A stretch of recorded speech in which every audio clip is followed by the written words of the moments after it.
All right, here I am at the first of the O'Brien lectures, and this one is Writing Degree Zero, which is a term that was coined by a phrase that was coined by Roland Barthes, who you may remember. Um, and so this first section is called Writing Crisis. Tim O'Brien is another Vietnam veteran, and he spent his time in Vietnam as a foot soldier, the same way that Oliver Stone did. And he probably didn't have a good cup of tea in the whole damn time he was there. So, when he returned to the United States, O'Brien writes a string of well received novels, including his earliest novel, which is If I Die in a Combat Zone. That's 1973. And then the very famous Going After Cacciato, 1978. And that really establishes him as an important American writer. And then he writes The Things They Carried in 1990, In the Lake of the Woods, 1994, and most recently a couple of other books about different things. The Things They Carried is, I would argue, a novel, but it also can be handled as a series of linked stories. It can be talked about as a postmodern novel. Yeah, I mean, and that's pretty much how I deal with it. But it's a postmodern fiction, and that means that it is not going to have any one narrative. It's going to be a series of distributed narratives, basically, where a piece of each story is given to a different speaker, narrator, position, basically. And O'Brien's fictions are important and useful because they take on issues that deal directly with the Vietnam War, but also with war stories more generally, and that's very useful. Now, some of you have already read a little bit of O'Brien because you may have done 3440 with me, War for War. And if you haven't, don't worry about it. It's just that some of you are familiar with this. So you sort of are, yeah, you're like, okay, I've heard this before, Tim, get over it. But this is a wider discussion of O'Brien and the way that he operates. But as always, one of the most important things that O'Brien is going to do for us is take up this issue of what is a true war story. And we still tend to believe that there is such a thing. In fact, we believe that there are true stories. Now, when I say this, and these days you have to be really careful, because I do not mean that I do not agree that we are living in a world of alternate fact. If you have somebody in the White House who is running basically a separate world where up is down and left is right and black is white, and they insist on basically a regime of basically just lying, and the story just keeps moving. It is whatever today it is said. That's not the same thing, right? That's not the same thing as it being difficult to get to or near to what the truth is. Okay, so they may sound related, but they're not, because one endeavors this. O'Brien is trying to get near what actually happens, and most narrators, most Vietnam veterans that I've read are trying to do that. And in another, it's about manipulating reality so that you control the narrative, as they say. Okay. So there are different endeavors. They're very different. For me, the issue for us in MIT, the issue here is one of mediation, which is how are you being mediated? How does a narrative work on you? And if we take a film text, I started with a film text because they're easy to start with and they're accessible. But there's so much going on in a film. There's the music, and there's the soundtrack, which is not the same thing, and then there's the sound, and basically the sound line, and then there's the color, and there's the cinematography, and then there's the script, and then there's the acting, and then there's the scenario, as they call it in French. The scene setting and all the props and all. So all of that stuff you have to you have to take that apart and say, how does this play in this and this and this and this. With a written text, you're dealing with the text. You're dealing with the print, basically. Okay. So all of these, however, are mediating us all the time. And our job, basically, is to be aware of that mediation and in being aware of it, to be alert to the things that people will try to do to influence the story. Okay. For us, O'Brien acts as a warning about the idea, as I say, that there is a truth. And on page 77, and I'm using the Mariner edition, which is this edition of the book. It's this blue and black edition cover. So my page numbers are to that edition. For us, O'Brien acts as a warning. Okay, so sorry. So he says to generalize about war is generalizing about peace. Almost everything is true. Almost nothing is true. On page 77, and this is to say basically that we assume that there are universal truths, and that is something that we, as you know, have to let go of. There are really no universal truths. In this culture, by which I mean North American culture and Canada,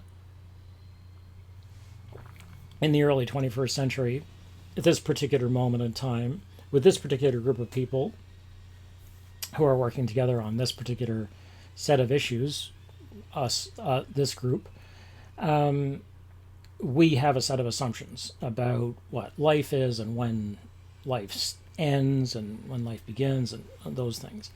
And even then, I'm sure there would be many differences if we began to exactly discuss with people what did they mean by life and when did this start. And we'd find out that there were plenty of differences, despite the fact that we supposedly come from the same general world, even though we may not at all. We may be from different kinds of worlds entirely. Okay.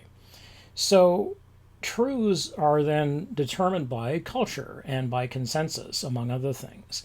We agree between us that this is true, and that is rolled out using the full force of the state, primarily the school system, the civil politics, that is small p politics, the way that we live, the rules we agree to live by, and they're reinforced by the police, by the courts, by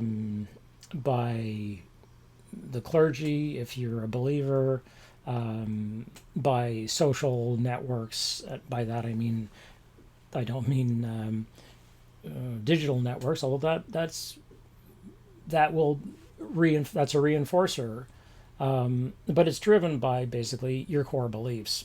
And so different cultures have different truths, and as a result, they're going to fight different wars. And so all wars are not the same. We can say, well, in a war, everybody goes to war and everybody fights and some people die. And even there, it's like to say that some people die, that'd be a fight, so to speak, for a number of cultures. So one of the things so what can we agree on there? I mean, I get that this is, it's like, okay, well, all right, Tim, well, where the hell are we going to start then? It's like, that's the problem. I want you to stop being comfortable with drawing quick and easy conclusions. That has to end. When you're dealing with trauma stories, it doesn't matter what kind of trauma it is. You have to move slowly and carefully and thoughtfully. The point about storytelling is that when trauma hits a story or hits us and produces a story, it fractures the narrative as much as it may fracture us. And so O'Brien says there is no clarity. Everything swirls. The old rules are no longer binding. The old true is no longer true. Right spills over into wrong. Order blends into chaos. Love into hate. Ugliness into beauty. Law into anarchy. Civility into savagery. This is on page 78. So you can see here the upending of these particular binaries around which we tend to organize and say, well, this is very clear. This is savage and this is legal and so on. The key word here is swirls, because this is very much what a postmodern narrative looks like. It's chaotic. It's basically, there isn't necessarily an apparent order to it. It looks like a bunch of dried leaves have been picked up and sort of swirled around and then dropped, and then they're picked up again and swirled around and dropped again, and you're like, oh, well, wait a second, wasn't the first time the perfect organization? It's like, no, it was just an organization. So in war, it's chaos that rules the narrative, not constructs like honor or duty or masculinity or justice or any of these notions, which are very much notions that are created by people sitting in rooms where things are quiet and calm. Where war has been conceived of until now, especially in North America and in the Western world, as a chess game. It's gridded space. It's a board. In the case of chess, this is an 8x8 board where this is how the pieces move and this is how things go, and you can do this and you can't do that. Well, that's not what war looks like anymore. And one of the things that Vietnam did was shatter this understanding, the American understanding of what war was supposed to look like. Because when Americans got to Vietnam, it didn't look like any war they'd fought before, and that drove them nuts.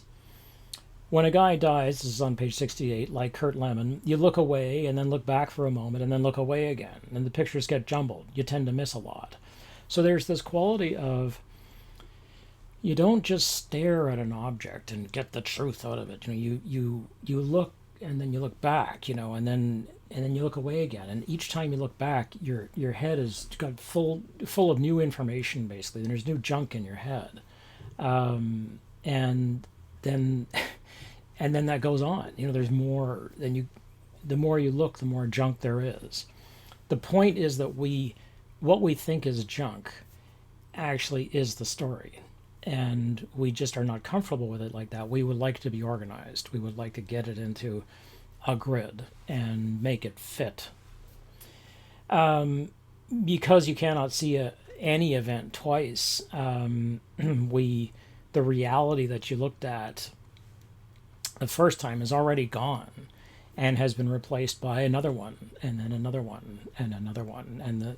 And as that happens, the ideas that are in your head are being replaced. And because we tend to be frightened by this kind of slipperiness of a narrative, especially when it comes to things that are hard, that are difficult, traumatic situations, where somebody has been abusive or been violent, or it doesn't really matter what kind of violence it is, sexual violence or physical violence or verbal violence. It's like violence is going to stir around the information in your head, and it's going to make it hard for you to figure out, well, exactly what just happened.